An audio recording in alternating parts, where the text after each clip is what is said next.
আসসালামু আলাইকুম সবাইকে। আমি নূর চলে এসেছি নূর নফিলের পেজ থেকে, আমার রান্নাঘর থেকে। আজ কি কি রান্না করেছি তা আপনাদের সাথে শেয়ার করছি, চলুন দেখে আসা যাক। এখানে ভাত রান্না করেছি,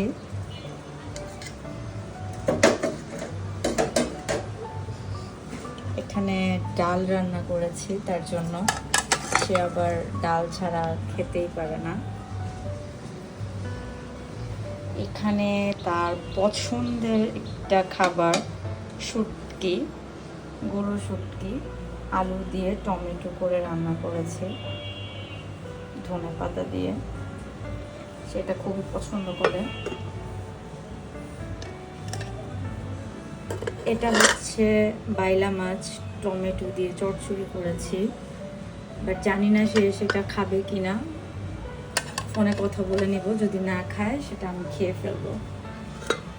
এখানে করেছি, দেখতে পাচ্ছেন, শিং মাছের ডিম দিয়ে আলু দিয়ে একটা দো পেঁয়াজের মতন করেছি। এটা কালকে সকালে আমরা ব্রেকফাস্টে খাবো পরোটা দিয়ে। আর this is the final dish. দেখুন কি ইয়ামি লাগছে ডিশটা।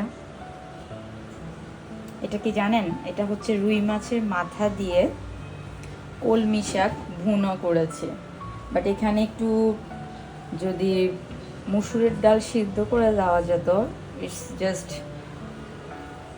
অসাম হতো। তো আজকে এই পর্যন্তই। ভালো থাকবেন সবাই, ভিডিওটা লাইক কমেন্ট অ্যান্ড শেয়ার করে দেবেন এবং আমার চ্যানেলটা সাবস্ক্রাইব করে দেবেন। থ্যাংক ইউ, ভালো থাকবেন সবাই।